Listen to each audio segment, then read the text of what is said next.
Damos una serie de informes aquí en Tele9 Central, hoy y mañana, encabezados esos informes por Lola Cardoner, que tienen que ver con los 40 años de la Guerra de Malvinas. Se cumplen el próximo sábado. Guerra de Malvinas donde murieron muchos argentinos en el campo de batalla y otros murieron en vida. Siguen con vida, pero se consideran muertos porque tienen allí la sensación y lo concreto que el Estado los abandonó durante estos 40 años. No los respaldó, no los contuvo. Defendieron allí la soberanía de la República Argentina entregando su vida. Los que murieron, los que se suicidaron después, los heridos y aquellos que siguen todavía con el fantasma de la guerra en su mente y no se sienten respaldados o contenidos. Vamos a hacer un repaso histórico y un repaso también de gestas heroicas y de gestas de solidaridad. Todo lo que fue la Guerra de Malvinas. Comenzamos a desarrollar todos estos informes. Lola, buenas noches, gracias por estar. Buenas noches, Claudio. La memoria de Malvinas y la memoria de la dictadura son indisociables. No se puede hablar de una sin la otra.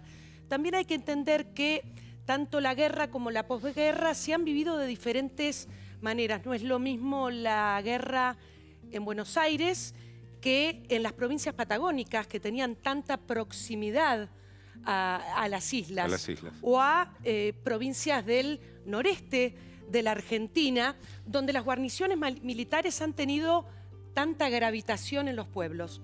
La Guerra de Malvinas tuvo una consecuencia inesperada para la Junta Militar, porque significó el fin de la dictadura, precipitó la crítica, el rechazo a la dictadura. Por eso, los 40 años de Malvinas son casi coincidentes con los 40 años de democracia.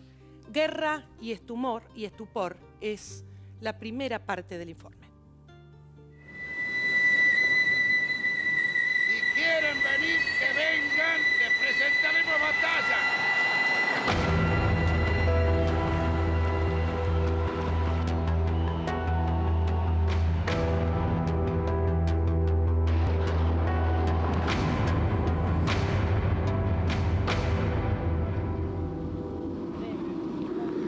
Efectivos formados aquí en la base y una consigna sobresaliente: defender a la patria. Y nos llama y me dice: mami, por favor tráigame ropa de abrigo. Yo me desmayé enseguida en el piso. Al escucharlo a él, más el estallido de la guerra y todo eso, estábamos ahí en Campo de Mayo, entre las rejas gritando, salían chicos, entraban chicos. Uno se va acostumbrando a escuchar la guerra, a verla, a olerla y a ir sobreviviendo día a día. Entonces ya te vas fogueando y vas agradeciendo cada minuto que estás con vida.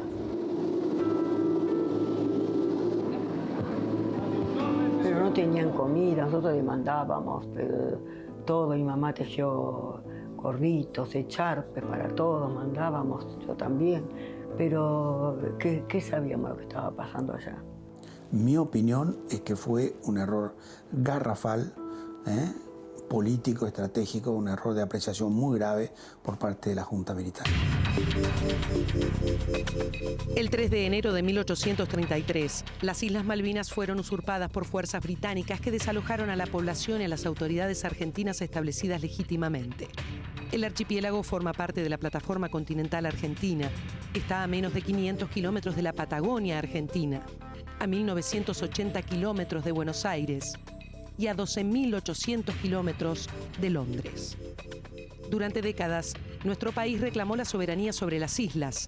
149 años después, el 2 de abril de 1982, estalló la guerra. Las fuerzas argentinas desembarcaron en las islas e instauraron un gobierno local. El dictador Leopoldo Fortunato Galtieri creía que la primera ministra Margaret Thatcher se sentaría a negociar, pero el 5 de abril envió al Atlántico Sur a la flota británica y a tropas de élite para volver a usurpar las islas. La guerra duró 74 días. Terminó con la derrota argentina el 14 de junio de 1982. Murieron 649 soldados argentinos y 255 soldados británicos. los vecinos, la gente, todos estábamos arengados. Todos estábamos contentos con la Argentina. Digamos que era un paso que se iba a dar, tomar las islas y volver a casa. Pensábamos en eso. En la guerra no pensamos nunca si la Argentina, que las únicas guerras que tuvimos fue unitarios y federales, no tuvimos un país guerrero. Cuando levanto la cabeza, había miles y miles de pelotitas de fósforo prendido fuego que estaban cayendo arriba nuestro y nos estamos quemando vivos. La diferencia era muy grande, desde el punto de vista tecnológico. Esta es una guerra aeronaval alrededor de una isla. Por lo tanto, lo que tenía que estar equiparado, o por lo menos cercano, era la fuerza aeronaval, la flota nuestra. En comparación con la flota inglesa, había una diferencia abismal. Si quieren venir, que vengan, les presentaremos batalla. Si quieren venir, que vengan. Hemos comenzado a recuperar territorio, como diciéndole a los chilenos, después vamos a ir por ustedes. Bueno, todo eso armó un clima que ya después hizo imposible volverse atrás, ¿no es cierto? Hubo ahí varios supuestos que se cayeron, que Estados Unidos nos iba a apoyar, que los ingleses no iban a venir, que China o Rusia iban a vetar cualquier resolución en Naciones Unidas. Todo eso, al votarse la resolución 502, se cayó todo. Argentinos, vamos a vencer. El futuro sigue su camino. Argentinos a vencer. Si bien esto se empezó a planificar meses antes, fundamentalmente impulsado por la Armada, yo creo que la decisión se tomó porque pensaron que un hecho de este tipo iba a devolver el apoyo popular a la Junta Militar. Después se fue confundiendo todo. Ya empezaron las mentiras, los datos falsos. Tapando las cosas. Y nos confundimos todos.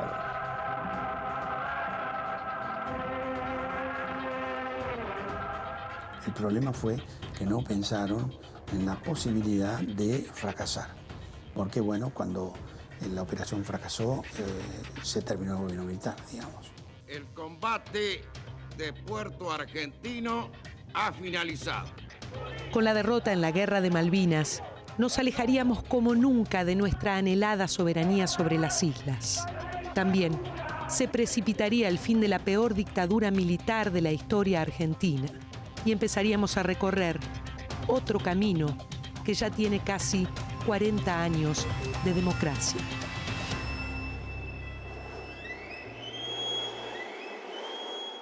Esta es la parte que reflejaba la utilización política de la guerra de Malvinas, que terminó todo muy mal, por cierto, pero lo positivo dentro de lo negativo fue que volvió la democracia o empezaba a volver la democracia en la República Argentina, que hoy mantenemos hasta nuestros días. Vimos la cuestión política de la guerra, Lola, pero ahora vienen las historias de la guerra, cuando la guerra ya se transforma en rostros y en acciones de aquellos que tienen que participar de la guerra.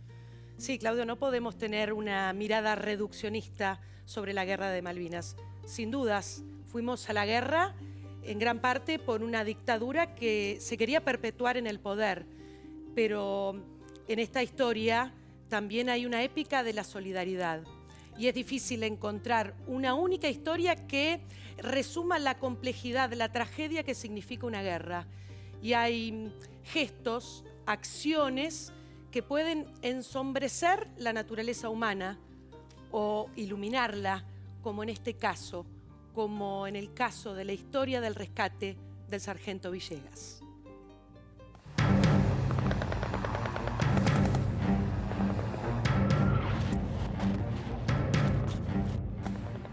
Esa noche era literalmente un infierno, pero un infierno. Había municiones y balas y todo lo que uno nunca había conocido, en todos los colores lo veíamos ahí. Gritos, socorro, pedido de heridos. El ataque final de los ingleses hacia Puerto Argentino, tirando con artillería naval, con artillería de tierra, cohetes, misiles.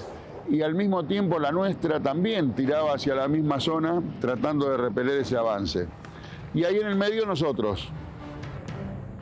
Nos metimos en el arroyo y el agua hasta el cuello. Nos llevó a salir mojados, a estar ya abatidos, ya estábamos muy delgados, ya no se había descansado, no se había dormido, comido prácticamente nada, con miedo, y había que subir a combatir. El combate estaba ahí arriba. Y a pesar de eso, los soldados, mal llamados chicos de la guerra, estaban todos ahí, cruzaron el arroyo y se podrían haber escapado. Uno pierde un poco el control en esa situación, pero yo hago una comprobación de poste y estaban todos mis hombres. Nos grita el teniente Primero Rodríguez: a lo gaucho, carrera a mar, viva la patria. Y él se mandó solo y el sargento adelante y el cabo Fariña. Y vos decís, nuestros líderes estaban adelante y nos marcaron el camino de lo que se debía hacer. Y salgo tratando de llegar a una nueva posición y ahí veo dos lucecitas rojas que eran dos trazantes. Me tiro al costado tratando de esquivarlas, pero siento el golpe en el hueso de la cadera. De ahí me doy cuenta que me habían herido, ¿no? Porque las partes blandas la cruza tan rápida la bala que no te enterás. Lo veo al sargento que está tirado allá adelante, le grito. Digo, mi sargento ruso está herido. Me dice, yo también. Le digo, ¿qué tiene? Un tiro en la panza. Me dice, tire, ¿de dónde están saliendo las trazantes? Son unas balas naranjas que uno ve de noche. Cuando apunto, le digo, mi sargento, usted está en el medio, córrase. Me dice, tírele igual. Ya el dolor había empezado a hacerse cada vez más intenso en el estómago. Entonces le digo, tira igual porque yo ya estoy liquidado. Honestamente yo pensé que me morí, estábamos a 8 kilómetros del pueblo. Digo, no, mi sargento, si usted no se corre, no le tiro. Me dice, deje que le tiro yo. Y cuando estiro la mano y apoyo la mano en el fusil, recibo otro impacto acá. Lupín Cerezuela tuvo un mes de instrucción antes de ir a la guerra. 18 añitos y estuvo desde el comienzo hasta el final como un gaucho parado al lado nuestro. Le digo, Lupín, ¿vamos a buscar a Villegas? Inmediatamente me dice, sí, vamos. Llegaron, me levantaron, me agarraron de abajo de los brazos y me llevaron a la rastra hasta atrás de unas piedras. Lo agarramos el sargento, lo arrastramos hasta abajo de la piedra, le salía sangre a borbotones. No teníamos curita, no había gasa, no había camillero, el hospital estaba a 8 kilómetros. Me pide agua, nunca tomamos agua potable en Malvinas, le pongo nieve en la boca. Era un ardor desesperante, entonces le digo, mira, no me pongo en héroe ni en estúpido, pero quiero que le avises a mi familia, a mi madre, a mis hermanas, a mi mujer, como a vos te parezca que van a sufrir menos. Y le digo, y a la nena mía, y cuando le dije a la nena mía, ahí me di cuenta que ese abrazo que yo anhelaba tanto no se lo iba a dar, y me quebré y me largué a llorar desconsolado. Yo creo que eso fue lo que lo hizo reaccionar a Tries y me dijo, no, yo a usted no lo dejo más, yo me lo llevo. Caminamos los 8 kilómetros y la maravilla de nuestros médicos, con tan poco material y con tantos cáteres llenos de heridos que tenían en el hospital, le salvaron la vida al sargento y a los 27 heridos que tuvimos en ese enfrentamiento, y recordamos a los 4 muertos que tuvimos en ese enfrentamiento. Las 2 veces que lloré fue eso, pensar en mi hija y saber de la derrota, saber que esa bandera no iba a estar flameando cuando yo saliera de ahí. No se pudo, pero lo intentamos. Eso sí es un gran orgullo, pero no somos héroes, los héroes están acá. Ellos son los héroes, ellos dieron la vida por la patria. Con la gran distinción social, con la distinción ideológica, con la distinción religiosa, no éramos iguales, pero estábamos unidos por una causa justa, como es recuperar nuestro territorio nacional. Su nieto se llama Lucas Esteban, y Lucas ahora ya es un hombre, y siempre me dice, yo le digo, siempre te nombro, porque para mí es un orgullo que vos... Y me dice, y él también, para él también es un orgullo llevar el nombre, y bueno, fue el mejor regalo que Dios me dio para poder cerrar esta historia.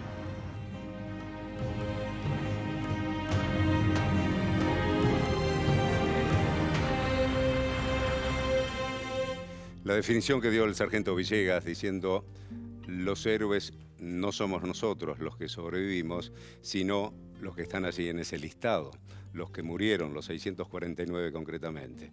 Esos son los héroes. Ese pensamiento que tiene Villegas es el que predomina en todos los veteranos de Malvinas con el cual pude hablar y con muchos de ellos. Dicen, los héroes son los que quedaron allá en Malvinas. Y lo que vimos también en este informe, y lo que sabemos, por cierto, es que por un lado están los actos heroicos, valientes, solidarios y llenos de amor para ayudar allí al combatiente, al que estaba al lado tuyo.